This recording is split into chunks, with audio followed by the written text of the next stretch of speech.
Olá, queridos irmãos, a paz do Senhor Jesus Cristo. Meus amados, quero compartilhar uma palavra aqui com vocês. Um pensamento que veio ao meu coração diante de tudo isso que nós estamos vivendo nos dias atuais, tá bom? Em Atos dos Apóstolos, capítulo 8, a palavra do Senhor nos diz assim: naquele dia levantou-se grande perseguição contra a igreja em Jerusalém. E todos, exceto os apóstolos, foram dispersos pelas regiões da Judéia e Samaria. Aí agora, olha o que diz o versículo 4. Entrementes, os que foram dispersos iam por toda parte pregando a palavra de Deus. Pois bem, observe aqui que esse contexto é logo após o apedrejamento de Estevão.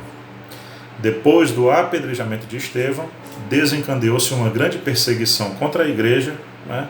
A igreja foi perseguida, mas a palavra de Deus diz que os que eram perseguidos, por onde passavam, pregavam a palavra de Deus. Onde é que eu quero chegar, meus amados irmãos? Nós estamos vivendo esta pandemia do coronavírus. E nós estamos vendo muitas igrejas que estão temporariamente, né, parando com as suas atividades. Por quê? Porque a igreja é um local de grandes aglomerações, então o vírus se propaga facilmente numa situação como essa, numa circunstância como essa.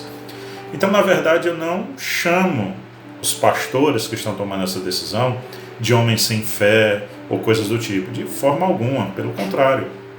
Estão agindo com toda precaução. A palavra de Deus nos diz que nós devemos nos submeter às autoridades constituídas. Então, o Ministério da Saúde decretou que devemos fugir de aglomerações acima de 100 pessoas. Em alguns estados dizem que são de 50 pessoas. Não é? Então, esses homens de Deus estão tomando toda a cautela. Então, nós não devemos olhar com maus olhos as decisões que esses homens estão tomando. Tudo bem, vamos lá. Mas aonde é que eu quero chegar, queridos irmãos? Por conta dessas igrejas estarem, entre aspas, fechando as portas para reuniões públicas de grandes aglomerações, os pastores, com suas diretorias, estão tomando a decisão de transmitirem os cultos online, via YouTube, via Facebook, Instagram, redes sociais em geral. O que acontece? Meus amados irmãos, eu creio que vocês já pensaram nisso, eu vou só chover no molhado. Mas olha a proporção que a palavra de Deus vai tomar, irmãos. As fronteiras que serão rompidas, porque uma pregação online ela é mundial, ela é universal. Ou seja, por exemplo, eu, pastor Flauber, pastor da Igreja Bíblica Boa Semente aqui num bairro em Fortaleza, não é verdade? Talvez o meu alcance seja somente aqui no bairro e adjacências.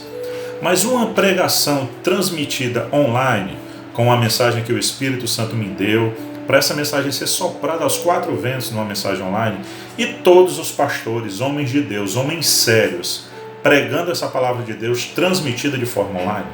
Ou seja, me vem à memória, meus amados irmãos, o reencontro de José com seus irmãos.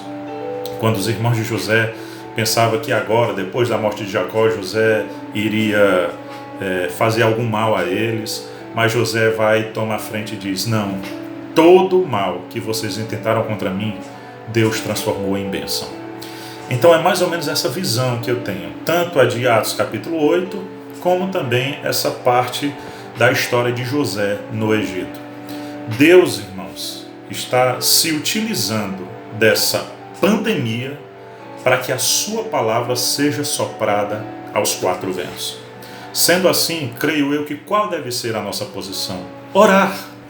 Orar para que Deus cesse essa peste, essa pandemia, e também orar, irmãos, para que o Espírito Santo inspire esses homens a pregar o evangelho genuíno, e essa palavra genuína ser soprada aos quatro ventos dessa terra.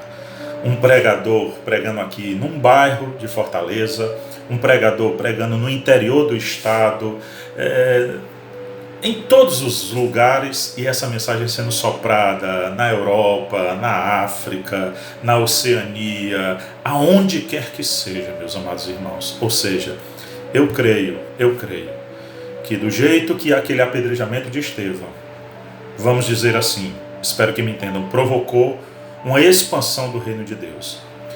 O mal que os irmãos de José intentaram contra ele, Deus transformou em bênção, até para sustentar a própria família. Eu creio também que nesse momento, o Senhor, com sua soberania, com todo o seu poder, vai também fazer com que todo este mal seja transformado em bênção e o avanço do reino de Deus e da obra de Deus aqui nessa terra. Assim eu creio. E fico com aquele lindo versículo da parte do profeta Isaías: buscai ao Senhor enquanto se pode achar, invocai enquanto está perto. O Senhor te abençoe. Eu sou o pastor Flauber Menezes. E aqui envio esta mensagem, crendo que o Senhor falará contigo. Fica na paz, fica na bênção.